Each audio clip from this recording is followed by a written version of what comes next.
My memories from my childhood are pretty much non existent. But sometimes, when I do a little digging, I can find a few. And today I want to talk about one set of specific memories. Some of them are a bit hazy, but other parts of them have been fully seared into my brain, unwavering since the day that they happened. Upon reflection as an adult, I've come to realize that what was, normalized for me as a small child was not, in fact, a common experience.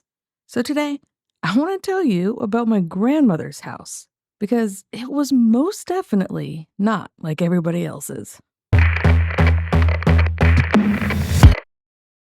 You see, my grandfather, her husband, he died when I was very small. I think I was only 2 years old, in fact. Actually, my mother recently told me it was my fault he died. Her exact words were, "You know you killed your grandfather." Just last year, she said that. She said that I gave him the flu, which he never recovered from. And personally, I don't think it's the 2 year old's fault that someone got sick, but that's just a fun fact for today, not the point of today's story.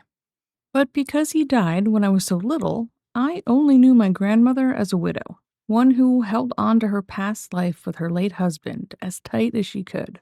Her giant house, a time capsule of her former life.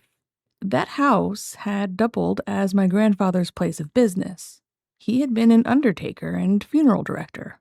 And that house was not just where he raised his two children, it was also a funeral home, complete with a morgue where he had prepared the bodies. There was also a casket room, and most of the first floor was transformed whenever there was a service being held, so the dining room and the living room would all be open for the families of the deceased. And then when a funeral was over, they rearranged all the furniture once again, so those spaces now became their living room and their dining room and just where they lived their lives. And so by the time I was visiting my grandmother, when I was 5, 6, 7, 8 years old, it was just her in that house living there. And what's kind of interesting is that as I was reaching deep into the recesses of my mind for this story, I realized that I actually have no memories of my grandmother ever leaving that house. It was like she had become a part of it. She and that house just existing as one. And although she passed away a long time ago now, she's still there in my mind. In that scary old house with the morgue, the ghosts that remained, and right, the strangers that were living in the old casket room. Yeah, you heard that correctly. And yes, by the way, this is all a true story. Before I get into the strange reality of it all, I want to first offer you a little bit more background and context, because I think it's important to know a couple of details before getting into all of this. Number one, my parents got divorced when I was 6 years old, and my father, well, he eventually exited my life entirely. So I was really just raised by my mother and my mother's side of the family. My father and my father's side of the family very much were just not a part of my life in most ways.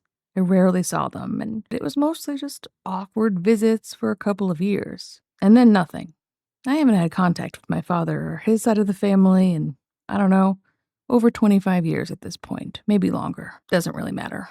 But the point is, my father and his side of the family were basically just very foreign to me. The few times that he did come and get me and took me to stay at my grandma's house, it basically just felt like I was staying with strangers and in their huge, strange, spooky house. Secondly, I don't think that my grandmother actually liked me very much. She was always telling me things about myself that were, well, not very kind or flattering. Most of the time, it was what I was wearing or the way I looked. She would call me fat, and then she would feed me lots of kielbasa and babka. And back then, the word fat was definitely more of a four-letter word than it is today, although we do seem to be heading back in that direction. But anyway, at that age, I really didn't know how to deal with her and the way she was treating me. I honestly didn't know why she would say one thing and then reinforce the opposite. Now, of course, as an adult looking back at that, I can absolutely see how toxic it was, but as a little kid, I didn't understand. My point in saying all this is really just to clarify how much of an outsider I felt when I was visiting her. I definitely didn't feel very loved, and most of the time I just felt like I was in the way and making trouble, even if all I was doing was sitting there. And yes, if you caught the mention of kielbasa and babka, she was in fact Polish. 100%. She spoke Polish in the house and made lots of Polish food. And then there was the Polish woman who lived with her in her house, who we will speak more about later in the story. But because this stranger lady didn't speak any English whatsoever, it meant that Polish was the first language in the house, and, well, I didn't speak Polish. My mother's side of the family isn't Polish, so honestly, going there and immersing myself into this whole other culture, it felt very foreign to me, even though technically it was my culture. It really just served as yet another reason why I felt like I didn't belong. There I am at my grandmother's house, but they speak a different language from me there. I will say I definitely loved the food, but, eating it and then being called fat is a little bit traumatic. And third, although I did mention that my memories of childhood are very few and far between, this is in fact a collection of truths. Perhaps less of a story, as there's no real beginning, middle, and end, but still all true, unless I state otherwise. Alright, so now I want to tell you a bit more about the house itself. Now, as I said, it was an old house. I mean, old. A big old house. A big, very old, haunted, big old house. Like, it was built in 1911. I did a little research.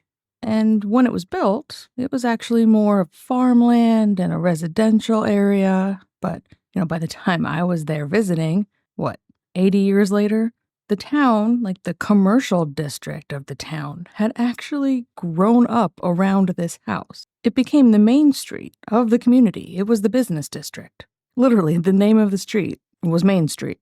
So across the street was a gas station and a mechanic. Behind the house was the town's train station and courthouse. A few doors down was a liquor store and an old Polish deli.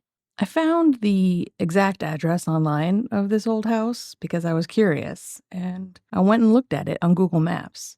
It actually wasn't that hard to find a few articles about the old funeral home because, as it turns out, my grandfather, he was not only the funeral director of the town, but he was also the town's justice of the peace for like 8, 9, 10 years, something like that. And then also after that became the town's supervisor for another 10-ish years. So he was kind of a, important political figure in town.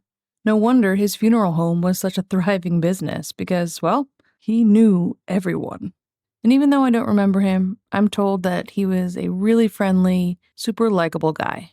I wish I knew him, because maybe then, there could have been at least one person on my father's side of the family that I got along with. But anyway, I opened up Google Maps, and even though it's been over 30 years since I was there last, there it was, looking exactly the same, surrounded by downtown. There are definitely more parking lots than there used to be, and a 7-Eleven replaced the mechanic that had been across the street. But that Polish deli is still there, probably smoking the same kielbasa that was hanging behind the counter when I was a little kid. My grandmother's house, as I said, had once been the town's only funeral home. But by the time I was visiting my grandmother in the late 80s and early 90s, obviously the funeral home was no longer in business, but she was holding on to her past, so she didn't make any changes. The inside remained the same, and so did the outside, with the huge sign with the name of the business still perched on the lawn, which I guess just kind of served as a giant physical reminder of my grandfather's legacy in that town, even though he was long gone, and it was just my grandmother living in that house, surrounded by shops and restaurants and delis and mechanics. So strange.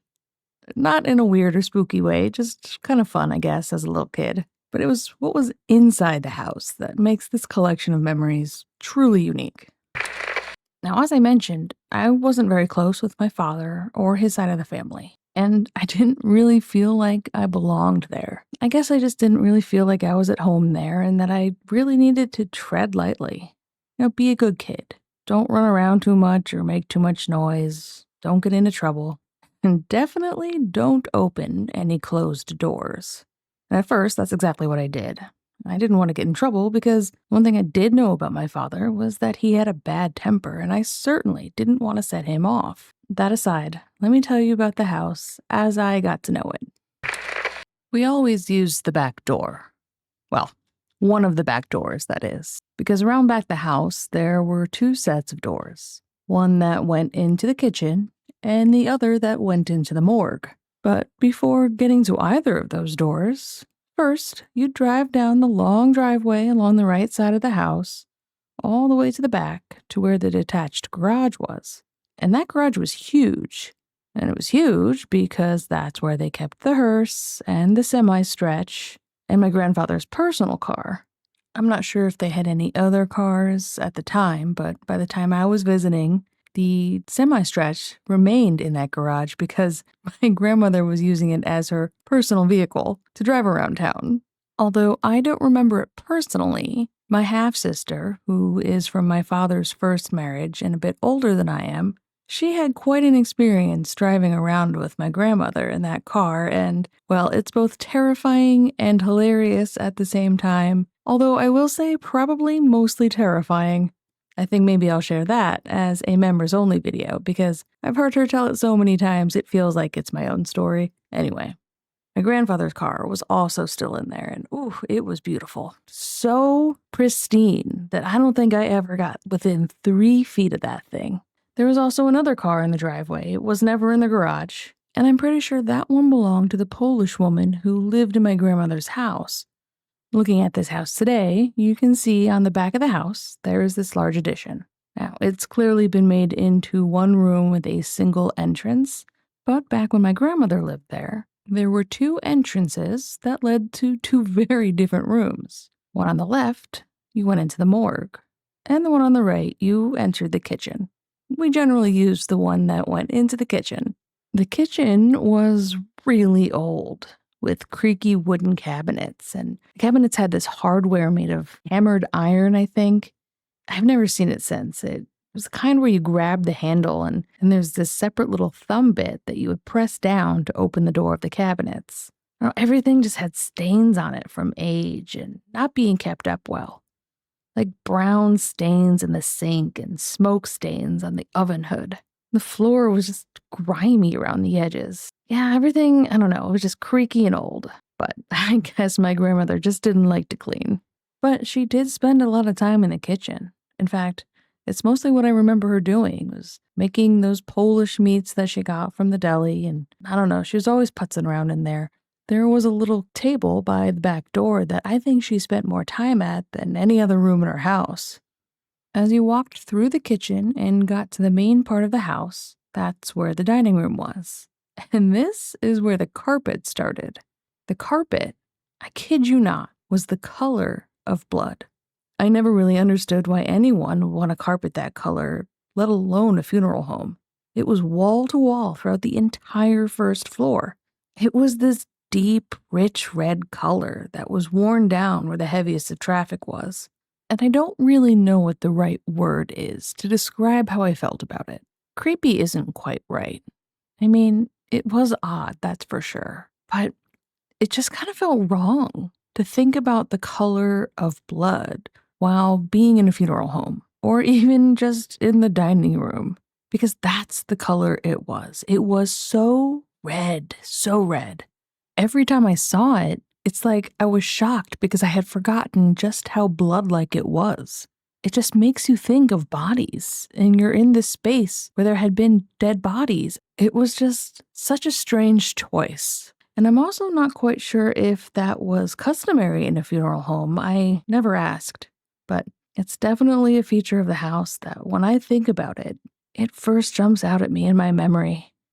It was just so red. Now, the dining room was central in this house.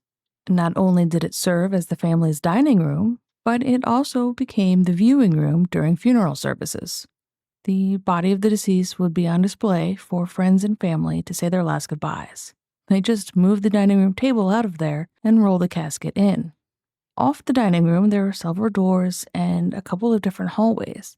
To the right, there was a casket room.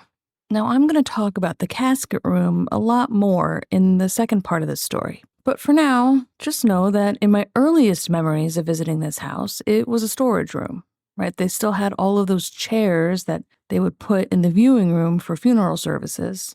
It was a completely windowless storage room at this point in time. But again, that room has more story to come. And I'll tell you all about it probably in part 2. But back to the other rooms and hallways off of the dining room. You could go straight forward into the living room. There was also a hallway to go to the front door and up the main stairway. Or you could turn left, and that's where the morgue was. That, of course, made sense because there was an entrance to the morgue off the back. My grandfather could prepare the body for services. And then, when the time came, all he had to do was roll the casket right into the dining room/viewing room and pull all the chairs and other furniture out of the casket room to also put in the dining room for the service. Everything would flow pretty nicely. And now it's time to talk about the morgue. My memories of the morgue are unwavering. There's no haze covering them. I can remember every detail. Of course I can. Why wouldn't I? It ran parallel to the kitchen, so as you came out of the kitchen into the dining room and turned left, the entrance to the morgue was on the left once again. But here's the thing. There was a bathroom right outside the morgue, and it was the only bathroom on the first floor of this giant house. So unless I wanted to go up the creaky old wooden stairs to the bathroom up there, this is the one that everyone would use on the daily. Right off the dining room, next to the kitchen, right near the living room, the main bathroom of the house. But yeah, it was right outside the morgue door.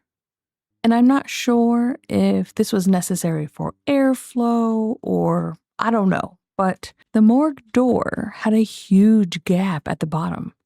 I'm talking maybe 1.5 to 2 inches between the floor and the bottom of the door.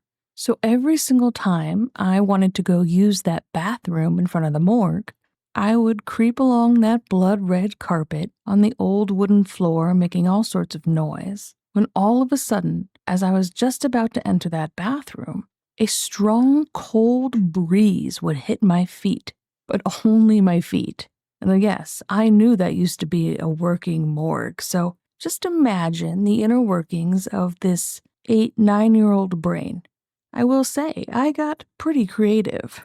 But of all the things that cold breeze could be that was coming from the morgue, my mind always came back to one thing. And in my mind, it was fact. There was no question about it. That cold breeze was obviously made up of all the ghosts and spirits of the people who had died and gone through that morgue. They may have chosen to stay due to unfinished business. Or perhaps it wasn't by choice, but they were the ghosts of the people that had been in that morgue. And every day, some of them would leave. Now, you might expect me to say that I was terrified of this cold breeze full of ghosts. But the fact of the matter is, I actually wasn't. Partially, I was a bit scared, because I didn't know who those people had been. Not all of them were necessarily good people. What if there was an evil one in there that grabbed my ankle and pulled me into the morgue? That part was scary. But I wasn't afraid as a whole. I was probably more afraid of my grandmother or the big old scary house that she lived in than I was of the spirits that escaped her morgue. So every time I felt that cold breeze, I had this mix of emotions in me. Part of me thought, good for them. Maybe it is time for them to move on. The good people in there that have finished whatever business it was, that they've closed all the doors they needed to close and they're finally making it out and moving on to whatever realm was next for them. I wanted that for them wholeheartedly. Little 8-year-old me was so excited that these ghosts were finally getting what they had been waiting for so long. Could have been 50 years at this point. But there was also that part of me that had to remember that some of those spirits may not have been good people. When they were alive, they may not have done good things. And now, in their death, perhaps they are still moving on with bad intention. So I would go into that bathroom with that in mind, always in my head, thinking, I can't let one of the bad ones get me. I can clearly remember one time I felt that cold breeze on my ankles, and the moment it happened, the hairs on the back of my neck stood right up. It was this full body chill that really caught me off guard. I don't have a better way of describing it other than it felt like I had interrupted something or someone accidentally. Without thinking about it, in that moment, I remember I blurted out, "I'm sorry." And then I felt kind of silly that I'd apologized to a cold breeze. And I quickly looked around to make sure that no one had seen me do it. I don't think anyone had. But to this day, I can't explain why I felt like I accidentally interrupted someone. And sure, maybe it was just my active imagination. I am an only child after all, so I've got a pretty strong imagination and can keep myself company for hours. And that certainly came in handy when I was at my grandmother's house with no other kids to play with and no toys to play with either because she certainly didn't have any for me. Maybe a ball if I brought one from home. So yeah, I was just left with my thoughts in this big, old, kind of scary house that I've only scratched the surface telling you about. And while trying to stay out of trouble, all I had was my imagination and a very curious mind. But the feeling had been there, and I have never forgotten it. So this meant that I didn't want to take any chances from that moment on. I certainly didn't want to disturb the kind souls who were finally making a break for it and getting out of that morgue and moving on. Nor did I want to allow the evil spirits an opportunity to mess with me in any way. And after all, I didn't know what they could do. And what if they could enter my body and take over my soul or something? As I said, the possibilities were endless in my imagination. So, really, what this meant was that the only way to enter that bathroom from then on was by jumping over the space in front of the morgue door. And that way, I wouldn't allow the ghostly breeze to touch my skin. Thus, I'd never disturb the escaping spirits, whatever their next destination was. All right, I actually think that is a very good place to pause for the day because I have a lot more to tell you about. I feel like I've barely even begun. Next up, I'm definitely going to be telling you about the morgue itself because the door wasn't locked, and in fact, my grandmother would send me in there for, well, what it was that she was now using it for. It was very traumatic, and I had to go in there pretty often. I'll tell you about that in the next part of the story. I also want to talk about who else my grandmother shared her house with because, well, it turned out that the ghosts in the morgue and the kind Polish lady I told you about weren't the only other ones there. And I found out in a wild way. Thank you so much for listening to Reckless Mouth today. I appreciate each and every one of you. If you enjoyed today's story, I'd love it if you could help me out with the algorithm by leaving a comment down below, hitting like, or maybe even hitting subscribe. You may have noticed I have actually made this into an official podcast, so I don't really know what that means, but maybe you can subscribe to that in some other way too. I don't know, I have a little research to do. This is all pretty new to me. I do hope you'll come back for part 2 of this story, and I've also got another rant that I've kind of been working on in the background. So I'm not sure which one will come out first, but there is definitely more content in the works and on the way. All right, I'll see you in the next one, and I hope you have a great day.